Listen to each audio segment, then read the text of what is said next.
आज हम यहाँ सभी एकत्रित हुए हैं। जो एकत्रित आज हम यहाँ हुए हैं, एक बहुत ही महत्वपूर्ण विषय है जिस पे चर्चा होने जा रही है। और इस विषय का केवल आज के दिन ही महत्व नहीं है, बल्कि प्रत्येक दिन हमारी लाइफ में इसके इम्पैक्ट हमें देखने को मिलते हैं। कहीं ना कहीं ये विषय हमें प्रभावित करता है दिन प्रतिदिन। इसलिए इस विषय को बड़े गंभीरता से सुने। इससे क्या हमें प्रॉब्लम्स होती हैं, क्या समस्याएं होती हैं, क्या दिक्कतें आती हैं और क्या इसके निदान या उपाय हैं। तो आज का जो दिवस है, जो दिन है, कोई बताएगा क्या दिवस है आज, क्या दिन है? कोई बताएगा? किसी बच्चे को पता है? किसी शिक्षार्थी को, विद्यार्थी को पता है क्या है जी? अंतर्राष्ट्रीय, समझ नहीं आ रहा मेरे को। नृत्य दिवस नहीं है आज।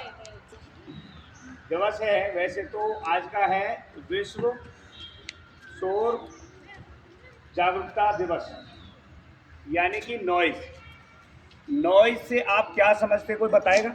शोर, शोर क्या होता है? शोर क्या होता है पता है किसी को? इस शोर शब्द के कई मायने हैं और जिस संदर्भ में हम इसका प्रयोग करते हैं वो आपको समझ में आना चाहिए। शोर एक ऐसी प्रक्रिया, एक ऐसा प्रोसेस है जो आपको कहीं ना कहीं डिस्टर्ब करती है, कहीं ना कहीं आपको विचलित करती है, कहीं ना कहीं आपके प्रक्रिया में बाधा डालने का काम करती है। वो सारी चीज़ें शोर के अंतर्गत आती हैं।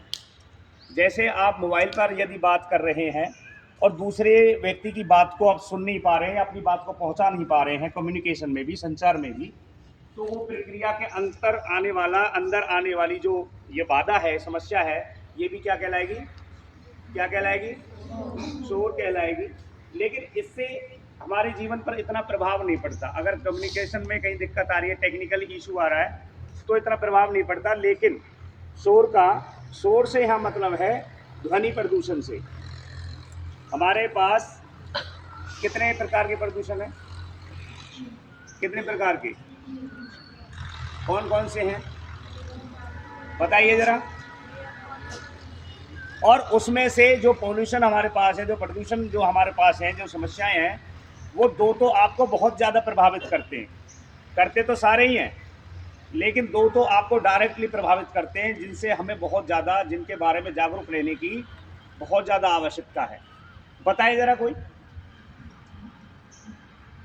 बताइए। पॉल्यूशन है, air pollution, water pollution, soil pollution और नॉइज पॉल्यूशन।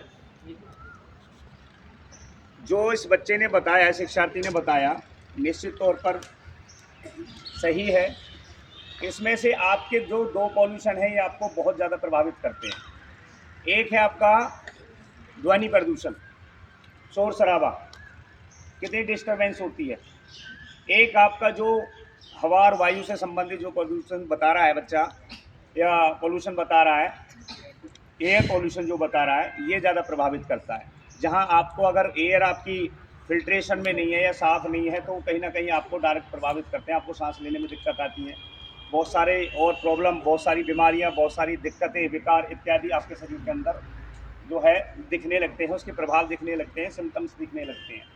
वहीं ध्वनि प्रदूषण के कारण भी बहुत ज़्यादा दिक्कत आपको होती है। पहली बात मैं बता दूं कि इस संगठन की स्थापना कब हुई थी?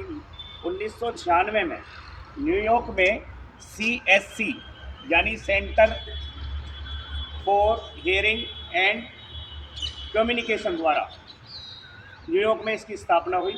स्थापना क्यों हुई? ताकि आपको ध्वनि प्रदूषण से होने वाले हानिकारक प्रभावों के बारे में आपको जागरूक किया जा सके, आपको उसके बारे में बताया जा सके और आपको उसके निदान भी दिए जा सके। ध्वनि प्रदूषण होने के क्या क्या कारण है बताना जरा।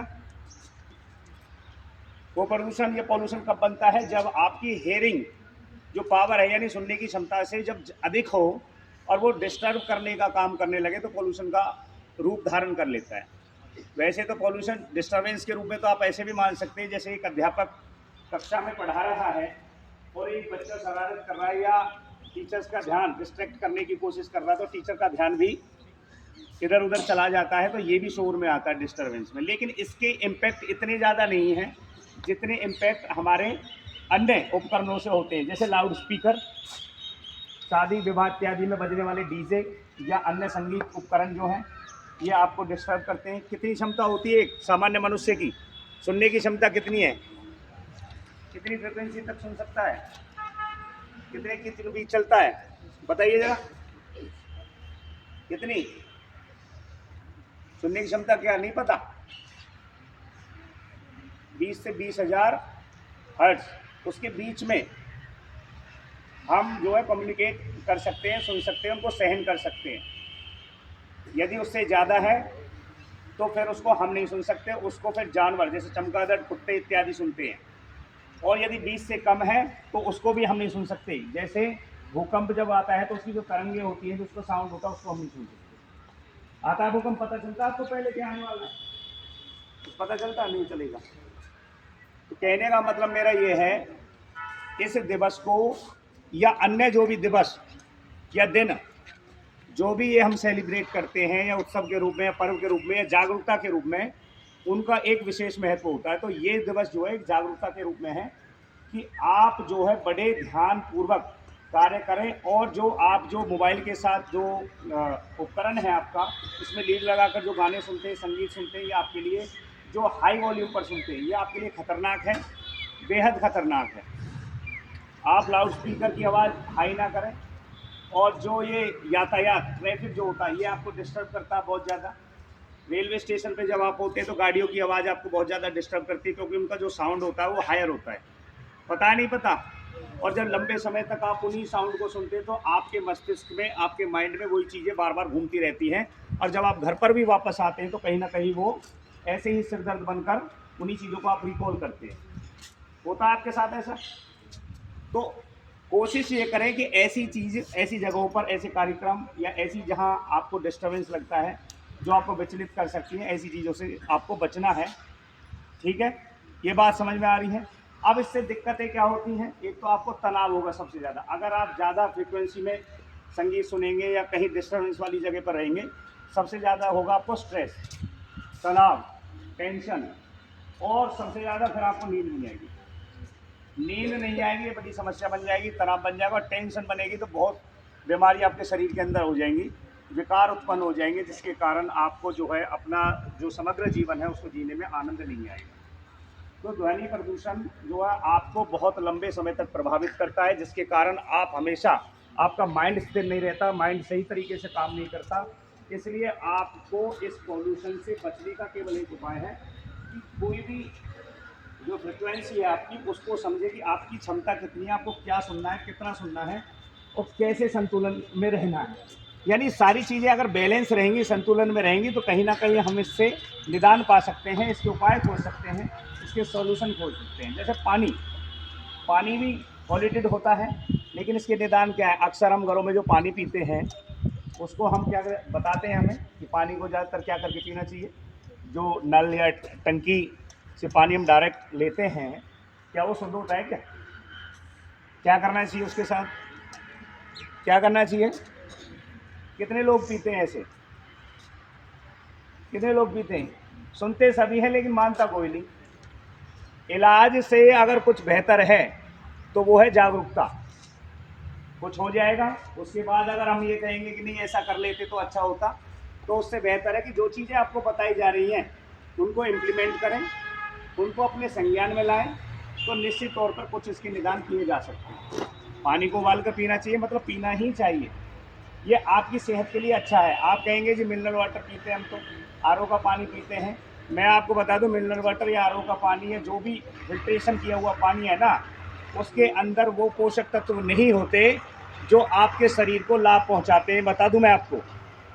इसीलिए आप देख रहे हैं कि आधुनिक समय में जीने वाला व्यक्ति आज अपनी आयु से, जो एक औसत आयु होती थी पुराने समय में 100 वर्षों में बांटा गया था, यानी 100 वर्ष मानी गई थी मनुष्य की आयु, आज आयु घटकर आधी रह गई। आज कहते हैं कि आज का मनुष्य केवल 50 और 60 से ज़्यादा नहीं पहुंचेगा। क्यों कहते हैं ऐसा? क्योंकि आज हमारा खान पान, रहन सहन, पहनने ओढ़ने का ढंग पूरे तरीके से परिवर्तित हो चुका है, बदल चुका है। आज हम क्या खा रहे हैं? पहले क्या खान पान था, आज फास्ट फूड हमारा भोजन हो गया। सही है या गलत है?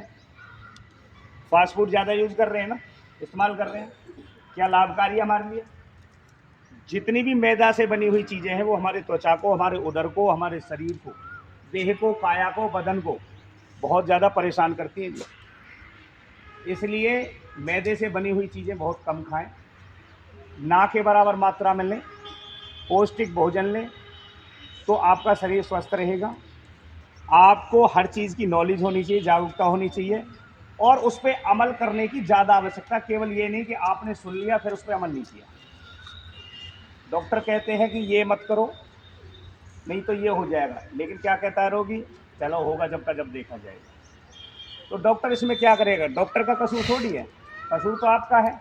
आपको पहले बता दिया गया, इसलिए हम बता रहे हैं कि प्रदूषण जो भी है वो आपको कहीं ना कहीं आपकी लाइफ में डे बाय डे